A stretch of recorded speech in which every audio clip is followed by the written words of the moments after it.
കാരണം നിങ്ങൾക്കറിയാം മിക്ക ഹോസ്റ്റലർമാർക്കും അല്ലെങ്കിൽ മിക്ക പ്രവാസികൾക്കും, ഹോസ്റ്റലർമാരുടെ കാര്യം മാത്രമല്ല പ്രവാസികൾക്കും ലൈഫ് എന്ന് പറഞ്ഞൊരു ഒറ്റപ്പെടലാണ്. അപ്പോൾ അതിൻ്റെ ഇടയിൽ എന്തെങ്കിലുമൊക്കെ ഒരു സന്തോഷം കണ്ടെത്തുക, സ്വന്തമായിട്ട് എന്തെങ്കിലും സന്തോഷം കണ്ടെത്തുക. ആരും നമ്മളെ സന്തോഷിപ്പിക്കാൻ പുറത്തുനിന്നൊന്നും വരില്ല. നമ്മളെ സന്തോഷം നമ്മൾ തന്നെ കണ്ടെത്തണം. അപ്പോൾ അങ്ങനെ ഒരു രീതിയിൽ അങ്ങനെ ഒരു ഇതിൽ തുടങ്ങിയതാണ് ഞാൻ. ആദ്യമായിട്ട് കാണുന്നവരുണ്ടെങ്കിൽ പിന്നെ ചാനൽ സബ്സ്ക്രൈബ് ചെയ്യുക, ലൈക്ക് ചെയ്യുക, നിങ്ങളെ അഭിപ്രായങ്ങളൊക്കെ ഒന്ന് കമൻറ്റ് ചെയ്യുക. എന്തെങ്കിലും തെറ്റുകളൊക്കെ ഉണ്ടെങ്കിൽ അതൊക്കെ ഒന്ന് പറയുക. വീഡിയോ ലാഗാണെന്നൊക്കെ എനിക്കറിയാം. ഞാൻ പൊതുവേ അങ്ങനെ വീഡിയോക്ക് മുമ്പിൽ വന്നിങ്ങനെ സംസാരിക്കുന്ന ആളോ അല്ലെങ്കിൽ ഞാൻ സത്യം പറഞ്ഞാൽ ഞാനൊരു ഇൻട്രോവേർട്ട് ക്യാരക്ടറാണ്. അങ്ങനെ കൂടുതലായിട്ട് സംസാരിക്കുന്ന ആളോ അങ്ങനെയൊന്നുമല്ല. പിന്നെ അപ്പോൾ ഏതായാലും എല്ലാവരും സപ്പോർട്ട് ചെയ്യുക. ഓക്കെ,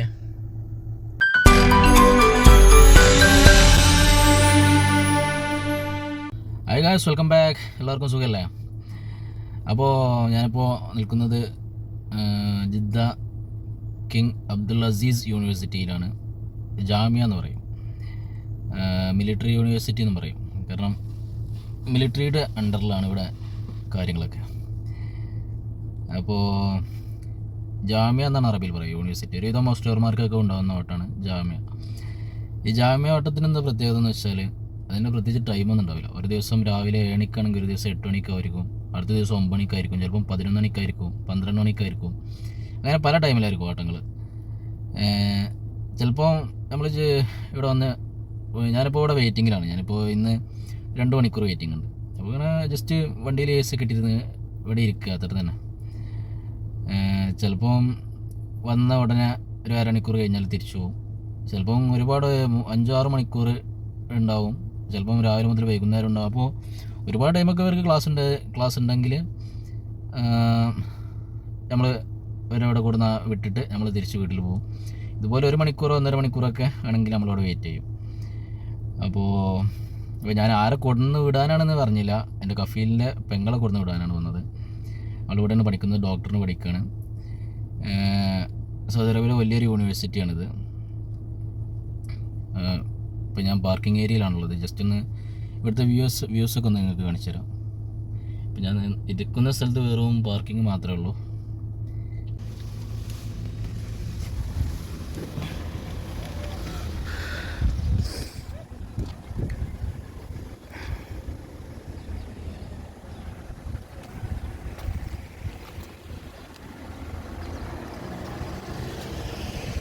പാർക്കിംഗ് ഒക്കെ ഒഴിഞ്ഞ് കിടക്കുകയാണ്. കാരണം എന്ന് വെച്ചാൽ ഇന്ന് വലിയ തിരക്കും കാര്യങ്ങളൊന്നും ഇല്ലാത്തതുകൊണ്ട്. അല്ലെങ്കിൽ ഇവിടെയൊക്കെ ഫുള്ളായിരിക്കും. യൂണിവേഴ്സിറ്റി എന്ന് പറഞ്ഞാൽ പഠിക്കുന്നതുണ്ട്, ഹോസ്പിറ്റലുണ്ട്, എല്ലാതും കൂടെ ഉണ്ട്. അപ്പോൾ നമ്മൾ ഈ കാണുന്നത് വെറും പാർക്കിംഗ് ഏരിയ മാത്രമാണ്. ഇതിൻ്റെ അപ്പുറത്തേക്ക് ഏക്കറക്കണക്കിന് സ്ഥലത്താണ് ബിൽഡിങ്ങും കാര്യങ്ങളൊക്കെ ഉള്ളത്. അതുപോലത്തെ ബിൽഡിങ്ങുകൾ ഇവിടെ ഈ കാണുന്ന ബിൽഡിങ്ങൊക്കെ പാർക്കിങ്ങാണ്. ഇതിൻ്റെ അപ്പുറത്തൊക്കെയാണ് ശരിക്കുള്ള ബിൽഡിങ്ങൾ, ഹോസ്പിറ്റല്, കോളേജ് കാര്യങ്ങളൊക്കെ.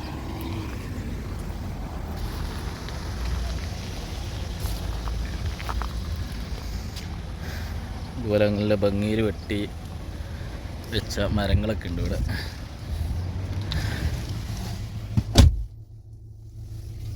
ഇപ്പം ഞാൻ വെയിലടിക്കാതിരിക്കാൻ ഫ്രണ്ട് ഗ്ലാസിൻ്റെ അവിടെ ഇതൊന്ന് വെച്ചതാണ്. നമ്മുടെ വണ്ടിയുടെ ഗ്ലാസ് ഒന്ന് പൊട്ടിയിട്ടുണ്ട്. കാരണം എന്ന് വെച്ചാൽ ഇത് ചെറുതായിട്ട് ഈ ഒരു ഭാഗത്താണ് ആദ്യമായിട്ടൊരു പൊട്ടൽ വന്നത്. കണ്ടോ, അത് ഫ്രണ്ടിൽ പോകുന്ന വണ്ടികളുടെ ടയറിൽ നിന്ന് വന്ന് കല്ലടിക്കുന്നതാണ്. അതിനുശേഷം ഇങ്ങനെ ആ പൊട്ടൽ ആ ഭാഗത്തേക്കും ഫോക്കസ് ആവുന്നില്ല. ആ ഭാഗത്തേക്ക് പിന്നെ അവിടുന്ന് പിന്നെ ആ ബോയിൽ നിന്ന് ഇങ്ങനെ വന്ന് ഇതുവരെ എൻ്റെ ഫ്രണ്ടിൽ വരെ എത്തിയിട്ടുണ്ട്.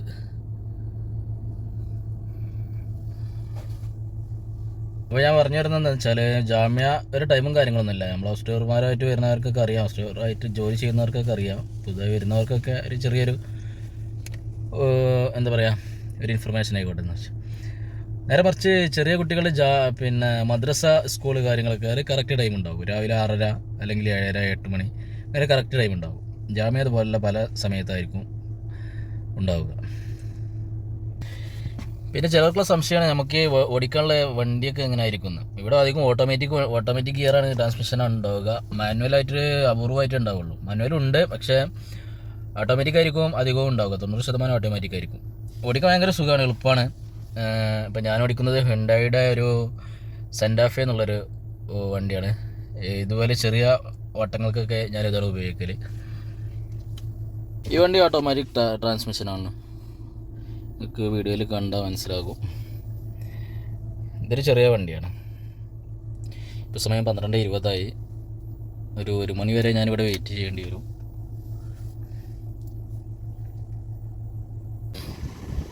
ഇതാണ് നമ്മളെ വണ്ടി.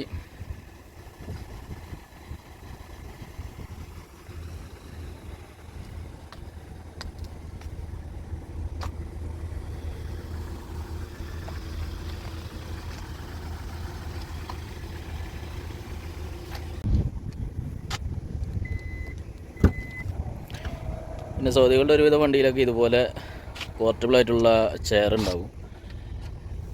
കാരണം ഇവർ ഇടയ്ക്കൊക്കെ ഒന്ന് പോർട്ടബിളായിട്ടുള്ള ചെയർ കാര്യങ്ങൾ, അതുപോലെ നമുക്ക് വിരിച്ചിരിക്കാൻ പറ്റുന്ന ഫർഷ എന്ന് പറയും അറബിയിൽ. ഇതുവരെ ജസ്റ്റ് എപ്പോഴേലൊക്കെ ചായ കുടിക്കാനൊക്കെ പുറത്ത് പോകുന്ന ടൈമിൽ നമ്മളെന്നുള്ള നാട്ടിലെവിടെയെങ്കിലൊക്കെ പാടത്തൊക്കെ പോയിരിക്കുക. അതുപോലെ ഇവരിതുപോലെ ഇങ്ങനെ ഇരിക്കാൻ പറ്റിയ ഒഴിഞ്ഞിരിക്കാൻ പറ്റിയ സ്ഥലങ്ങളൊക്കെ ഉണ്ട്. അവിടെയൊക്കെ പോകുമ്പോൾ ജസ്റ്റ് ഒന്ന്, അതുപോലെ ബീച്ചിൽ ഒക്കെ പോകുമ്പോൾ അവിടെ പോയിരിക്കാം എന്നുള്ള സെറ്റപ്പാണ് ഇതൊക്കെ. ഇടയ്ക്കൊക്കെ നമ്മുടെ വണ്ടിയുടെ ബോണറ്റൊക്കെ ഒന്ന് തുറന്ന് ഒന്ന് ചെക്ക് ചെയ്യണത് നല്ലതാണ്. ഡ്രൈവർമാർ റേഡിയേറ്ററിലെ വെള്ളം കാര്യങ്ങളൊക്കെ ഒന്ന് ചെക്ക് ചെയ്യുക.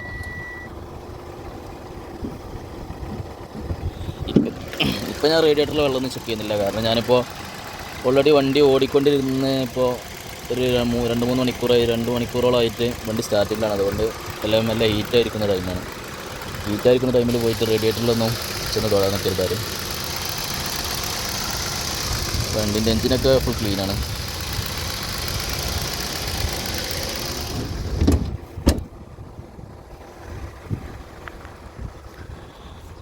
നല്ല തണുത്ത കാലാവസ്ഥയാണ് ഇപ്പോൾ ഇവിടെ ജിദ്ദയിൽ. നല്ല തണുപ്പല്ല, നാട്ടിലെ പോലെ.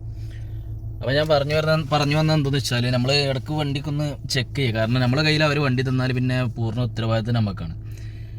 വണ്ടീൻ്റെ എയർ ഇടയ്ക്ക് ചെക്ക് ചെയ്യുക, ടയറിലെ എയർ ഇടയ്ക്ക് ചെക്ക് ചെയ്യുക, റേഡിയേറ്ററിലെ വെള്ളം ചെക്ക് ചെയ്യുക, ബ്രേക്ക് ഓയിൽ ചെക്ക് ചെയ്യുക.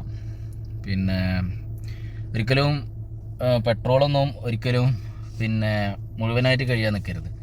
ഒരു ഹാഫ് പെട്രോൾ ആകുമ്പോൾ തന്നെ അവരോട് പറയുക പെട്രോൾ കഴിഞ്ഞിരിക്കണമെന്ന് പറഞ്ഞിട്ട്.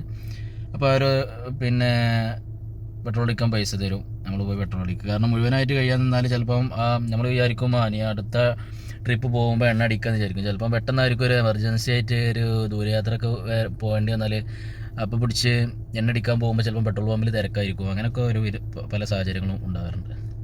അപ്പോൾ അതൊക്കെ എല്ലാവരും ശ്രദ്ധിക്കുക. ഞാനീ പറയുന്നത് പുതിയതായിട്ട് വന്നവർക്കും അതുപോലെ പുതിയതായിട്ട് വരാൻ നിൽക്കുന്നവർക്കൊക്കെ ഒരു ഇൻഫർമേഷൻ ആയിക്കോട്ടെ എന്ന് വെച്ചാണ്. ഇവിടെ ഓൾറെഡി പണിയെടുക്കുന്നവർക്ക് ഇതൊക്കെ അറിയാവുന്ന കാര്യമാണ്.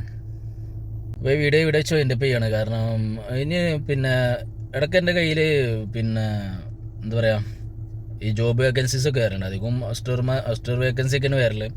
അങ്ങനത്തെ വേക്കൻസി ഒക്കെ വരുമ്പോൾ ഞാൻ പിന്നെ ചാനലിലൂടെ അറിയിക്കാമെന്ന് വിചാരിച്ചിട്ടുണ്ട്, ഇൻഷാ അല്ലാഹ്. അപ്പോൾ നിങ്ങൾ സബ്സ്ക്രൈബ് ചെയ്യുക. അങ്ങനത്തെ ഞാനങ്ങനെ പിന്നെ ഒരുപാട് ജോലി വേക്കൻസി ഇതിൽ ഇടുന്നു ഞാൻ ഉറപ്പിരുന്നില്ല. എൻ്റെ കയ്യിൽ വരുന്ന നല്ല വേക്കൻസികൾ പിന്നെ എനിക്ക് ഓക്കെ ആണ് എന്ന് തോന്നുന്ന നല്ല വേക്കൻസികൾ ഉണ്ടെങ്കിൽ ഞാൻ ഈ ചാനലിലൂടെ അറിയിക്കും.